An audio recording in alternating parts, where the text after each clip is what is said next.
दोस्तों आज के हमारे इस वीडियो में हम आपको बताने जा रहे हैं कि आखिर मक्का मदीना में हिंदू क्यों नहीं जा सकते हैं। दोस्तों मक्का मदीना सऊदी अरब के हिजाज प्रांत में स्थित एक प्रमुख मुस्लिम तीर्थ स्थल है। सऊदी अरब की धरती पर इस्लाम का जन्म हुआ और इसीलिए मक्का और मदीना जैसे पवित्र मुस्लिम तीर्थ स्थल उस देश की ख्याति है। मक्का में पवित्र काबा है जिसकी परिक्रमा कर हर मुसलमान अपने गुनाहों से आजाद हो जाता है और इसके अलावा ये भी माना जाता है कि यहाँ आकर जन्नत का रास्ता खुल जाता है। यही वो स्थान है जहाँ हज यात्रा संपन्न होती है और इसीलिए यहाँ दुनिया के कोने कोने से मुसलमान ईद उल अजहा या बकरीद पर पहुँचते हैं। समुद्र सतह से 277 मीटर ऊंची जिन्ना की घाटी पर शहर से 70 किलोमीटर अंदर स्थित है ये पवित्र स्थल। 2012 तक तकरीबन यहाँ 2 मिलियन लोग रहते थे और इसके 3 गुना लोग हर साल यहाँ पर इसे देखने आते हैं। मक्का पर लंबे समय तक पैगंबर मोहम्मद साहब के वंशजों ने शासन किया। इस्लामी परंपरा के अनुसार मक्का की शुरुआत इस्माइल वंश ने की थी।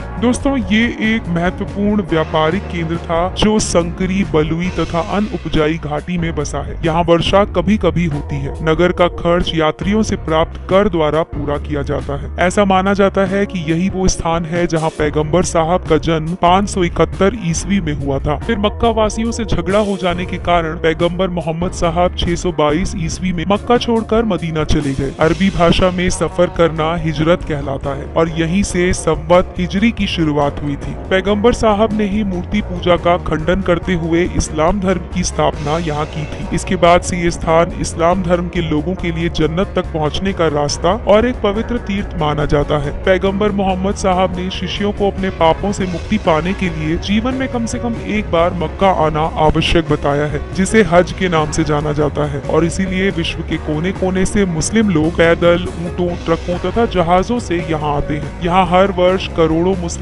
हज यात्रा के लिए आते हैं। मक्का में एक पत्थरों से बना हुआ विशाल मस्जिद भी स्थित है। इसके मध्य में एक चकोर काबा स्थित है। ये ग्रेनाइट पत्थर से बना है जो 40 फुट लंबा और 33 फुट चौड़ा है। दोस्तों इसमें कोई खिड़की नहीं है बल्कि एक दरवाजा है। काबा के पूर्वी कोने में जमीन से लगभग 5 फुट की ऊंचाई पर पवित्र काला पत्थर है। मुस्लिम तीर्थ यात्री यहाँ आकर 7 चक्कर लगाते हैं तथा इनको चूमते हैं। इस विशाल मस्जिद के पास ही एक जमजम का पवित्र कुआं स्थित है जिसका पानी कभी नहीं सूखता। इस कुएं का पानी पीकर यहाँ एक शैतान को पत्थर मारने की रस्म अदा की जाती है। संपूर्ण विश्व में इस्लामी तारीख के अनुसार 10 जिलहज को विश्व के कोने कोने से मुस्लिम इस पवित्र स्थान पर पहुँचते हैं, जिसे इस्लाम धर्म में लोग ईद उल अजहा के नाम से जानते हैं। मक्का और मदीना के कुछ मील तक चारों ओर के क्षेत्र को पवित्र माना जाता है, अतः इस क्षेत्र में कोई युद्ध नहीं हो सकता और न ही कोई पेड़ पौधा काटा जा सकता है। मक्का मदीना संपूर्ण पवित्र इस्लामिक स्थान होने के कारण यहाँ गैर इस्लाम के लोगों का जाना निषेध है। दोस्तों अब तक सूचनाओं में लिखा जाता था कि काफिरों का प्रवेश प्रतिबंधित है, लेकिन अब काफिर शब्द के स्थान पर नॉन मुस्लिम यानी कि गैर मुस्लिमों का प्रवेश वर्जित है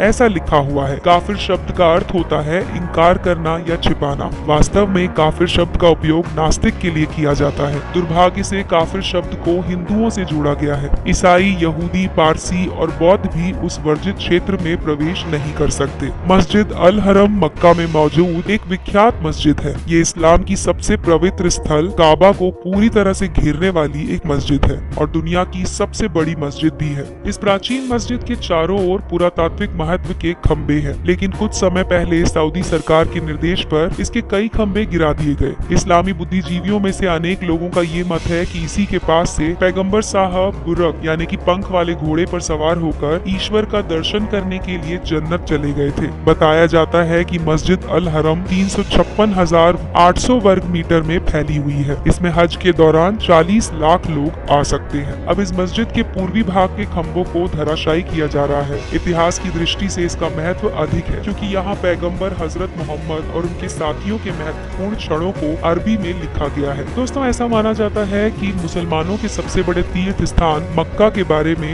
ये मक्केश्वर महादेव का मंदिर था। काले पत्थर का विशाल शिवलिंग था जो खंडित अवस्था में अब भी वहाँ पर है। हज के समय संगे अस्वद यानी कि काला पत्थर कहकर मुसलमान उसे ही पूजते हैं और चूमते हैं। इसके बारे में प्रसिद्ध इतिहासकार स्वर्गीय P.N. ऑक ने अपनी पुस्तक वैदिक विश्व विश्व राष्ट्र का इतिहास में बहुत विस्तार से लिखा है। और ये भी कहा जाता है कि अरब में मोहम्मद पैगंबर से पहले शिवलिंग को लात कहा जाता था। मक्का के काबा में जिस काले पत्थर की उपासना की जाती रही है, भविष्य पुराण में उसका उल्लेख मक्केश्वर के रूप में हुआ है। इस्लाम के प्रसार में पहले इजराइल और अन्य यहूदियों द्वारा इसकी पूजा किए जाने के स्पष्ट प्रमाण मिलते हैं। दोस्तों, ये बात कितनी सच है ये तो अभी तक विवादित है। अभी तक तो सिर्फ ये एक अफवाह ही लगती है। तो दोस्तों, ये था वीडियो जिसमें हमने आपको बताया कि मक्का मदीना में हिंदुओं का तथा गैर मुसलमानों का जाना वर्जित क्यों है। इसका पूरा